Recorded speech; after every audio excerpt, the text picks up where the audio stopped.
벌써 2024년을 맞이한 지도 한 달을 다 보냈네요. 오늘 봉독한 말씀을 중심해서 하나님과 동행하는 믿음이라고 하는 말씀으로 오늘 하나님의 말씀을 드리려고 합니다. 오늘은 우리의 신앙생활 속에서 가장 기본적이고 그리고 가장 기초적인 말씀으로 오늘 신앙생활 속에 있는 나를 만나보는 그런 시간을 가졌으면 좋겠습니다. 하나님을 믿는 하나님의 거룩한 백성으로 여러분은 하나님과 동행하는 삶을 살고 계십니까? 우리는 하나님과 동행하는 삶을 살고 있는가?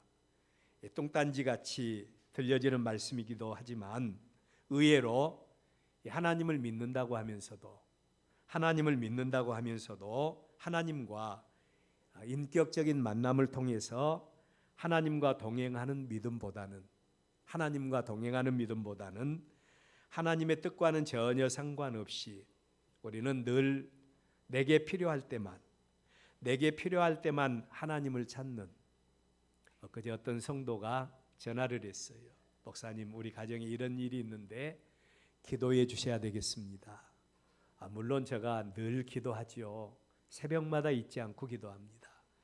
그런데 속으로 생각해 볼 때 하나님께서 우리가 드리는 기도를 들으시는데 하나님의 뜻대로 살면서 믿음으로 살면서 하나님의 은혜를 구하는 하나님의 백성의 기도를 들어주실까?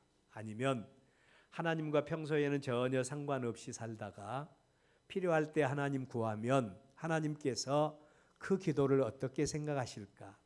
속으로 그런 생각이 스쳐 지나가게 되었습니다. 우리는 하나님을 찾되 마치 주머니 속에 하나님을 찾는, 하나님을 믿는 이런 것 같은 신앙생활을 우리가 하는 사람들이 너무 많다는 겁니다. 사울 왕 시대에 이스라엘 백성들과 같이 하나님의 법궤는 이스라엘 한 변방인 아비나답의 집에 모셔놓고, 그리고 겉으로는 그들이 문의로는 하나님의 거룩한 백성의 삶을 살고 있다고 생각하면서도 그들은 늘 필요할 때만 하나님을 찾는 이런 일들을 행하였는데 그 믿음이 바로 오늘 우리의 믿음이 아닌가, 그런 생각을 갖게 됩니다. 저는 이런 믿음을 일명 기복적인 신앙의 전형이다. 기복적인 신앙, 그러니까 하나님의 영광을 위한 믿음이 아니라 나를 위한 믿음, 그리고 하나님께 영광 돌리고 하나님의 뜻을 이루어드리는 믿음이 아니라 복받기 위한 믿음, 이 믿음이 바로 기복적인 신앙인 겁니다. 창세기 기사를 읽으면서 우리 모두가 깜짝 놀랄 일이 있어요. 그게 뭔고 하니 사람들의 나이입니다. 사람들의 나이. 창세기 5장 3절 이하의 말씀을 보면 인류의 최초의 조상 아담은 130세에 자기의 모양 곧 자기의 형상과 같은 아들을 낳아서 그 이름을 셋이라고 했다. 130세에 아들을 낳았습니다. 그리고 셋을 낳은 다음에 800년을 살다가 930세를 살고 죽었더라 라고 기록하고 있어요. 930년을 살았던 아담과 하와입니다. 뿐만 아니라 그의 아들 셋은 912세를, 그리고 그의 아들 에노스는 905세, 게나는 910세, 마할랄렐은 895세, 에녹의 아버지 야렛은 962세를 살았고, 인류 역사상 가장 오래 살았던 사람이 있는데 에녹의 아들인 무드셀라입니다. 이 무드셀라가 몇 년을 사셨는 줄 아세요? 969세를 살았습니다. 969세를 살았어요. 자, 여러분, 얼마나 부러운 일입니까? 어떻게 사람이 그렇게 오래 살 수가 있었을까? 왜 하나님께서 사람들을 이렇게 오래 살게 하셨을까? 성경학자들은 그 이유에 대해서 두 가지를 이야기합니다. 첫 번째로는 하나님의 창조 명령을 이루기 위해서다. 하나님의 창조 명령은 사람이 번성하고 그리고 땅에 충만하게 하기 위해서는 오래오래 살면서 자손들을 낳고 자녀들을 낳고 그 자녀들을 통해서 하나님의 뜻을 이루기 위해서 하나님은 이렇게 구약시대의 사람들을 오래 살게 하셨다. 그게 첫 번째 이유라는 겁니다. 그리고 두 번째 이유는 땅이 파괴되지 않거나 오염되지 않은 상태였기 때문에 우리가 살고 있는 세상은 얼마나 오염이 많이 됐습니까? 가끔 우리는 이 정도는 날씨가 좀 푸근하고 좋다 이렇게 생각이 되어질 때는 어김없이 찾아오는 게 있죠. 대기 오염. 그래서 오염 물질들이 이렇게 미세먼지들이 우리 주변에 가득해 있는 그런 모습들, 또 우리 주변에 흔하게 발견되어지는 미세 플라스틱이라든지 바닷물의 오염들, 이런 부분들에 대해서 우리가 많이 생각하지요. 이런 것들 때문에 태어날 때는 건강하게 유전적으로 태어났는데 살다 보면 환경 때문에 먹는 것 때문에 우리가 암에 걸린다거나 이런 일들이 얼마나 많이 있습니까? 그런데 오래오래 이렇게 살았던 배경은 땅이 파괴되지 않고 오염되지 않는 상태였다. 제가 여러분에게 나이 많아서 죽었더라 이 말씀을 드리려고 이 말씀을 드린 게 아니라 이런 상황 속에서도 변하지 않는 진리가 있다는 겁니다. 이런 상황 속에서도 변하지 않는 진리가 하나 있는데 그건 뭔고 하니 사람이 아무리 오래 살아도 그들의 결국은 다 어쨌더라? 죽었더라. 그들의 결국은 다 죽었다는 겁니다. 이 모습이 바로 범죄에 타락한 사람들의 모습인 겁니다. 이러한 우리 인생의 삶을 우리는 두 가지로 표현을 할 수가 있어요. 어떤 사람은 인생을 살아가는데 세상을 나그네로 살아가는 사람이 있다는 겁니다. 나그네로 살아가는 사람이 있어요. 이들은 세상을 살되 이 세상에 적을 두고 인생을 살되 세상 것만을 바라보며 세상 것만을 위하여 사는 의미 없는 인생을 살다가 마지막에 죽음에 이르는 사람, 이들을 가리켜서 나그네 인생, 나그네의 삶을 사는 사람이라고 그렇게 이야기를 합니다. 두 번째로 같은 세상을 사는데 어떤 사람들은 순례자의 삶을 산다는 겁니다. 여러분 순례자가 뭔 줄 알지요? 여행하는 여행자가 여행지에 가서 구경하는 동안에는 열심히 구경하지만 다시 집으로 돌아오는 자기의 사는 처소가 분명한 사람을 가리켜서 우리는 여행자라고 그럽니다. 순례자가 어떤 사람이 순례자입니까? 이 세상을 살되 이 세상에 적을 두지 않는 겁니다. 영원한 하나님의 나라와 하나님의 본향과 하나님의 목적이 어떤 것인가를 알고 세상을 살되 헛되이 살지 않고 의미 있게 하나님의 영광을 위해서 살다가 하나님이 부르시는 그날에 하나님 앞에 나가는 사람들, 이런 사람들의 삶을 가리켜서 순례자의 삶이라고 말씀을 드립니다. 자, 오늘 우리가 함께 읽은 본문 말씀입니다. 이 땅에 존재하는 모든 사람들이 필연적으로 갈 수밖에 없는 길이 있죠. 히브리서 기자가 말한 대로 사람이 한 번 죽는 것은 정해진 이치다. 그리고 그 후에는 반드시 뭐가 있으리라? 심판이 있을 것이다 라고 말씀을 했습니다. 이렇게 이 땅에 존재하는 모든 사람들이 필연적으로 갈 수밖에 없는 그 길, 죽음의 길입니다. 그런데 그 길이 아닌 지금까지 어느 누구도 가지 않았던, 어느 누구도 가보지 않았던 길을 갔던 한 사람, 에녹에 대한 말씀이 오늘 우리의 본문 말씀이에요.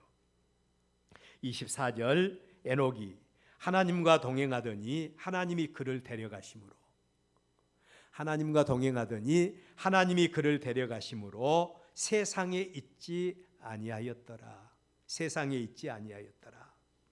자, 하나님이 그를 데려가셨고 생명의 주인이신 하나님이 그를 데려가심으로 그가 세상에 있지 않았다는 겁니다.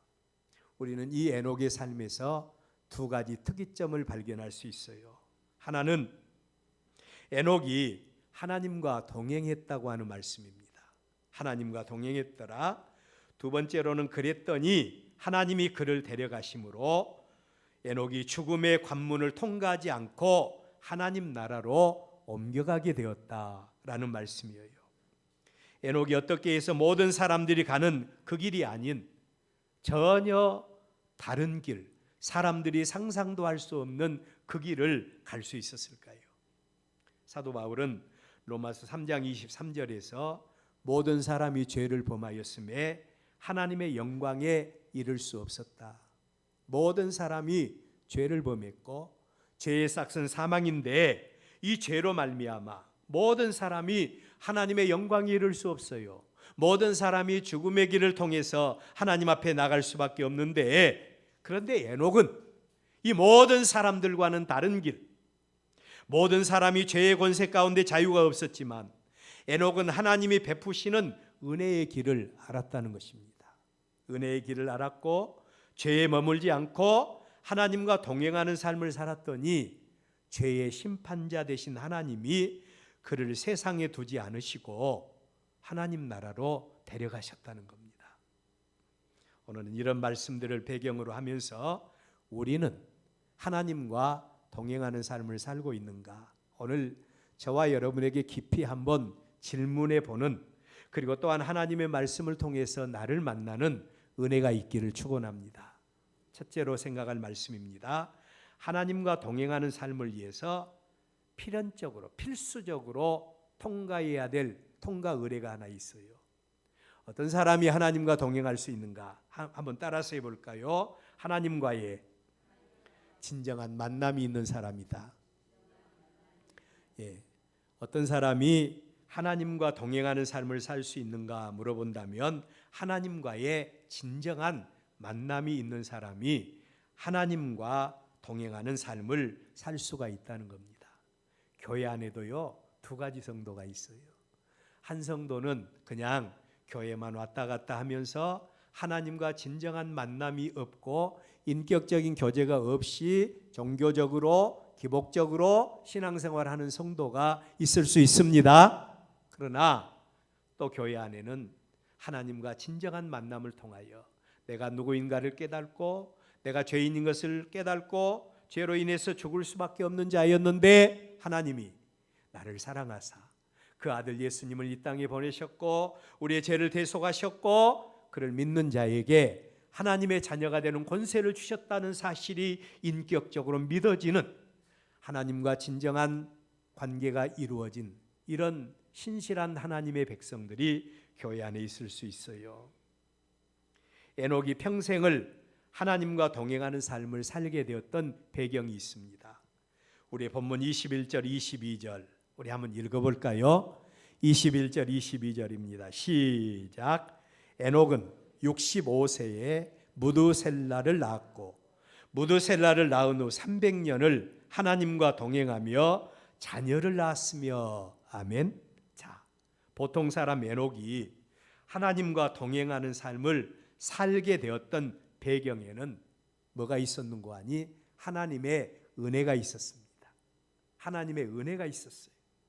우리의 믿음도 그 출발점이 하나님의 은혜, 하나님이 만나 주심으로 출발되어지는 이런 은혜가 우리에게 있어야 된 줄로 믿습니다. 제가 늘 말씀드리는 거지만 하나님이 계신가? 또 하나님이 있으면 보여달라. 우리가 이런 말을 많이 합니다. 우리가 영적으로 죽어있는 사람에게 하나님 보여줄 수 없잖아요. 그러나 믿음의 눈이 뜨여진 사람은 무엇보다도 확실하게 하나님의 살아계심을 믿는 자인 줄로 믿습니다. 이게 바로 하나님의 백성이에요. 은혜 받은 하나님의 백성입니다. 에녹이 살던 시대는 죄악이 굉장히 관영했던 그런 시대였어요. 사람들의 온통의 관심사가 육신의 정욕과 이생의 안목입니다.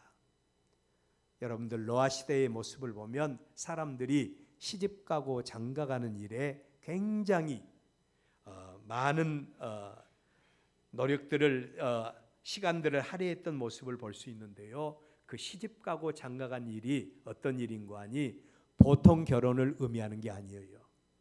사람들의 음란한 행동을 의미하는 겁니다. 결혼 관계는 상관없이 이런 일들을 행하는 시대, 바로 노아가 살던 시대였어요. 그런데 바로 이 에녹이 살던 시대는 노아가 살던 시대의 배경이 되는 시대였기 때문에 얼마나 그 시대 사람들이 죄악이 간영했던가를 알 수 있죠. 하나님에 대해서는 전혀 관심이 없습니다. 노아 시대 사람들이 얼마나 강팍했는지 하나님께서 노아에게 세상을 물로 심판하겠다 말씀하셨죠. 물로 심판하겠다 말씀하셨는데, 그리고 이제 하나님께서는 그 말씀을 주신 다음에 곧바로 세상을 심판하지 않고 120년이라는 이런 유예 기간을 주십니다. 이 120년 동안에 노아를 통해서 하나님은 하나님의 심판 소식을 세상 사람들에게 알리게 한 겁니다. 노아의 사명이 크죠.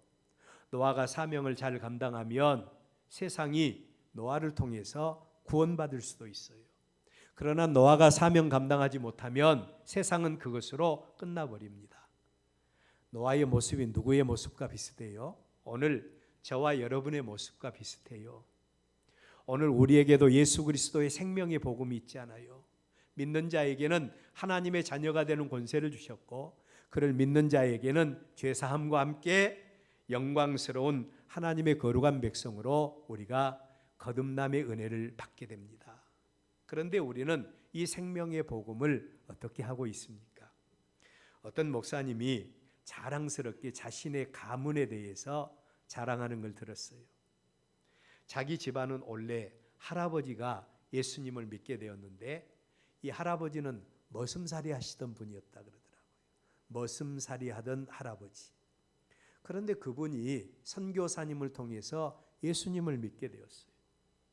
그것도 일하다가 선교사님이 급한 소식이 있다고 한번 들어보라고 해서 가서 듣고 평범한 말씀을 하는 것으로 알고 이 선교사님을 대적하려고 했더니 이것같이 귀한 복음이 없다고 해서 다시 선교사님과 관계가 이루어져서 거기에서 복음을 듣게 되었고 예수 믿었어요.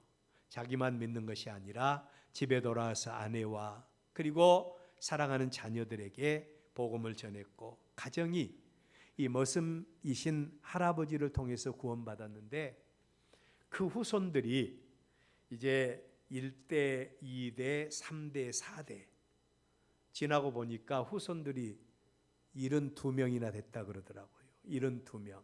그런데 그 72명 가운데 모든 사람들이 할아버지 한 사람을 통해서 예수를 믿게 되었다. 한 사람도 예수 믿지 않는 그런 자녀와 손주들이 없다. 자랑스럽게 이야기하시는 그 목사님의 설교를 들었습니다. 오늘 여러분, 이렇게 마음문이 열리고 하나님의 은혜가 있는 가문의 모습들, 이렇게 한 사람을 통해서 구원받는 역사가 일어나는 겁니다. 오늘 저와 여러분들도 나만 믿고 나만 구원받고 나만 생명에 이르는 것이 아니라 가정구원을 위해서 기도하는 저와 여러분들 되시기를 바랍니다. 가정구원을 위해서 기도해야 돼요. 자, 노아를 통해서 120년 동안 전도를 했습니다. 그런데 얼마나 많이 결실이 있었습니까? 얼마나 그 시대 사람들이 강팍했던지. 노아가 전하는 복음은 전혀 듣지 아니하고 120년이 지난 다음에 단 한 사람도 노아가 전한 복음을 통해서 하나님의 심판 소식에 귀를 기울이는 사람이 없었고, 노아의 가족밖에 구원받는 자리에 참여하지 않았다는 겁니다. 그들의 삶의 기준도, 그들의 삶을 움직이는 기준도 하나님의 딸, 사람의 아들을 전혀 상관하지 않고 오직 세상적인 기준만을 가지고 그들의 욕구 충족만을 위해서 살았던 겁니다. 자, 이런 시대에 노아가 살고 있었어요. 그런데 그러한 세상에서 에녹의 삶은 달랐다는 겁니다. 그가 결혼해서 첫 번째 아들 무드셀라를 낳았을 때 하나님이 이 에녹에게 찾아오셨어요. 그리고 말씀하십니다. 세상이 죄가 가득하다는 겁니다. 그리고 내가 이 세상을 물로 심판할 것이다. 근데 하나님께서 이 에녹에게도 하나님의 유예 기간을 주신 겁니다. 그 아들 무두셀라를 여러분들 주목해 보십시오. 이 땅에서 누가 제일 오래 살았다고요? 무두셀라. 그런데 이 무두셀라의 그 나이 속에는 하나님의 은혜가 있습니다.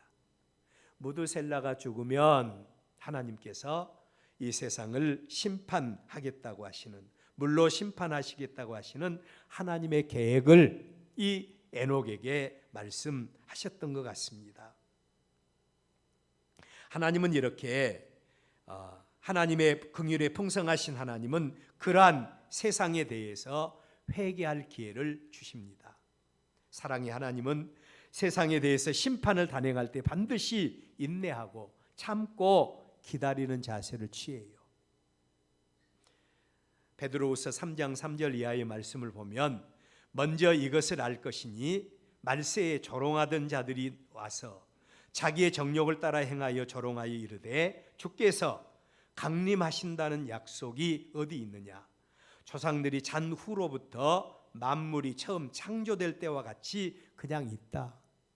하나님이 세상을 심판하시는데 예수님께서 마지막 세상 끝날에 재림하시고 그리고 이 세상을 심판하실 것이라고 하는 이 말씀, 예수님의 재림의 소식을 증거했는데 사람들은 그 예수님의 재림 소식을 전하는 베드로에게 말하기를, 야, 주님이 재림하신다고 하는데, 예수님이 재림하신다고 하는데 달라진 것이 뭐가 있냐? 초대교회 베드로 시대에도 사람들이 그런 이야기를 했다는 것입니다. 이처럼 불신앙의 시대, 육신의 정욕이 최고조에 달하있던 시대에 하나님께서 에녹에게 은혜로 나타나셨고, 그리고 세상에 대한 하나님의 심판 계획을 구체적으로 계시합니다. 이 계시에 대해서, 이 하나님의 말씀에 대해서 에녹이 어떻게 반응을 했는가? 오늘 여러분, 우리는 믿음이 무엇인가를 여기에서 확인할 수 있어요. 믿음이 뭔고 하니 하나님이 우리에게 말씀하실 때 그 하나님의 말씀을 아멘으로 받아들이는 것이 믿음입니다. 하나님의 말씀을 아멘으로 받아들이는 거예요. 하나님께서 에녹에게 말씀하실 때, 에이 하나님, 뭐 그런 일이 있습니까? 나는 믿지 않습니다. 이것은 바로 불신앙이지요. 그러나 하나님의 언약의 말씀에 대해서 에녹은 어떤 반응을 보였는가? 에녹의 반응은 하나님의 말씀을 그대로 받아들이고, 그리고 그 후에 에녹의 삶은 하나님과 동행하는 삶을 살았습니다. 이게 바로 믿음인 것입니다. 에녹의 믿음이에요. 이 시대에 하나님이 저와 여러분에게 나타나셔서 하나님의 계획에 대해서 말씀하신다면 우리는 어떻게 반응을 하겠는가? 에녹과 같이 하나님의 말씀을, 진리의 말씀 진짜로 받아들이시겠습니까? 하나님의 말씀은 순종하는 자, 하나님의 말씀, 그 말씀을 받아들이는 사람들에게는 생명입니다. 은혜입니다. 축복으로 역사해 주셔요. 그러나 하나님의 말씀에 대해서 분명히 말씀하셨음에도 불구하고 듣지 않고 순종하지 않으면 하나님의 징계와 심판과 형벌이 따르는 것입니다. 하나님을 경외하는 우리도 하나님의 말씀에 대해서 심각하게 받아들일 수 있기를 바랍니다. 심각하게 받아들여야 돼요. 에녹은 하나님의 말씀을 듣고 그 말씀을 생명의 말씀으로 받았어요. 이때부터 에녹의 삶이 달라졌다는 것입니다. 이 세상에 적을 두지 않고, 이 세상에 소망을 두지 않고 영원한 하나님의 나라를 바라보고 하나님의 은혜의 소망을 둔 삶을 에녹이 살았던 거예요. 저는 이러한 에녹의 삶이 우리말로 거듭난 성도의 삶이라고 봅니다. 거듭난 성도예요. 하나님을 만나고 하나님의 말씀을 듣고 모양만 하나님의 백성이 아니라 하나님의 말씀이 삶이 되고 하나님의 말씀이 인격이 되고 하나님의 말씀이 나를 움직이는 동력원이 되는 것, 이게 바로 하나님과 동행하는 믿음인 것입니다. 에녹이 그 믿음을 가졌어요. 이 말씀이 삶을 통해서 나타나는 믿음이 열매 맺는 믿음인 것입니다. 하나님은 그 열매를 보고 우리를 판단하시기도 하시죠. 자, 여러분, 우리의 믿음은 어때요? 에녹과 같이 하나님과 동행하기 위해서 하나님과 만난 체험이 여러분에게 있기를 주의 이름으로 축원합니다.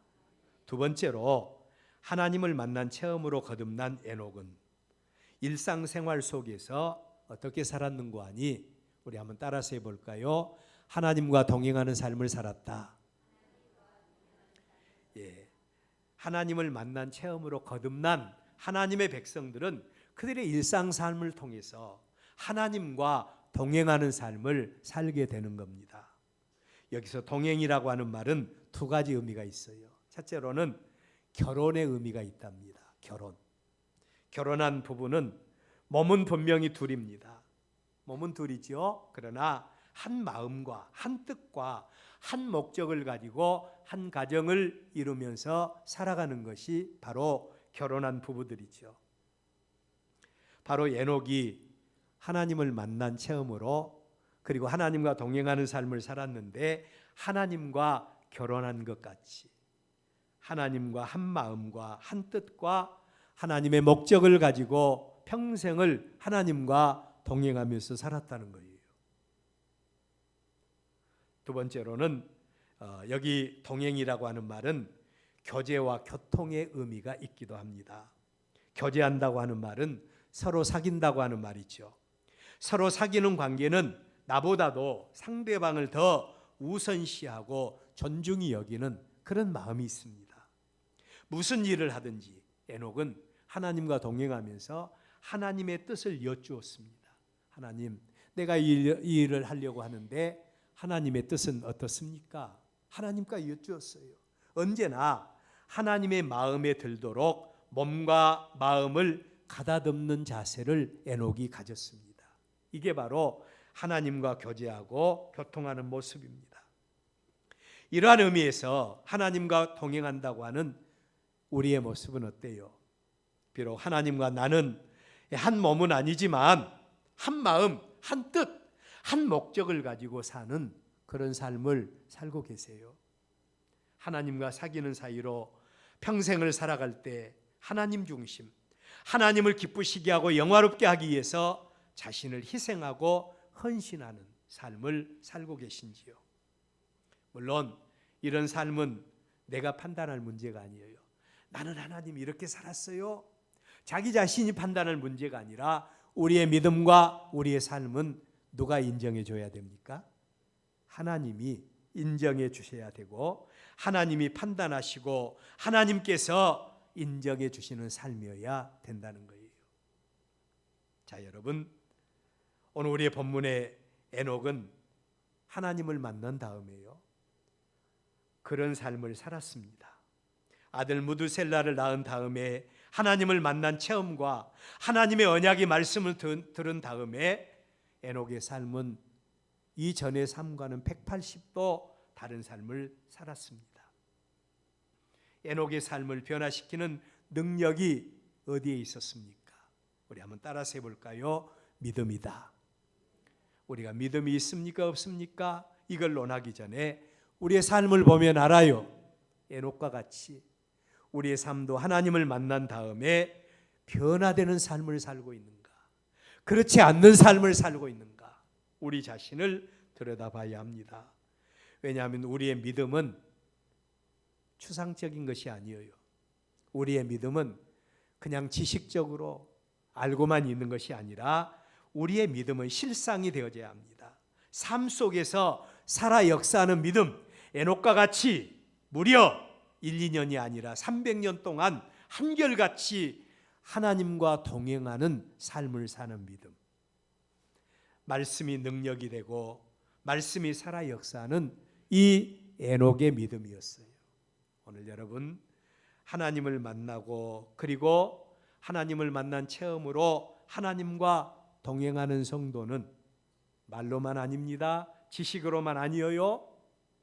자기의 유익만을 추구하는 것이 아닙니다. 오직 하나님과 동행하는 삶은 말씀이 삶을 통해서 나타나는 삶이다.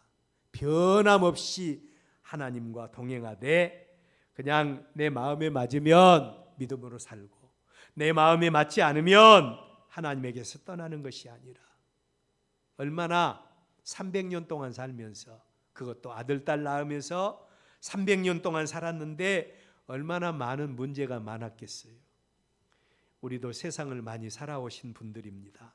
그러기에 세상 살면서 항상 좋을 때만 있는 게 아니잖아요. 또 세상 살면서 우리가 뜻하지 않는 여러 가지 문제를 얼마나 많이 만납니까? 그래서 세상 사람들은 내일에 대한 소망을 바라보면서 그래도 또 좋은 날이 있겠지.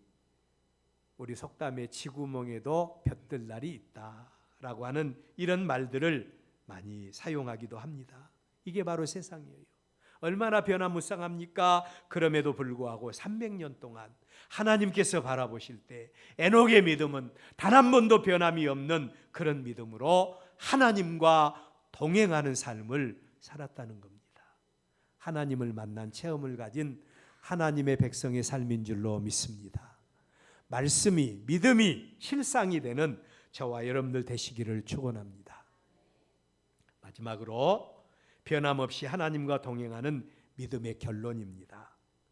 자, 우리 한번 다 같이 읽어볼까요? 24절 시작. 에녹이 하나님과 동행하더니 하나님이 그를 데려가심으로 세상에 있지 아니하였더라. 아멘.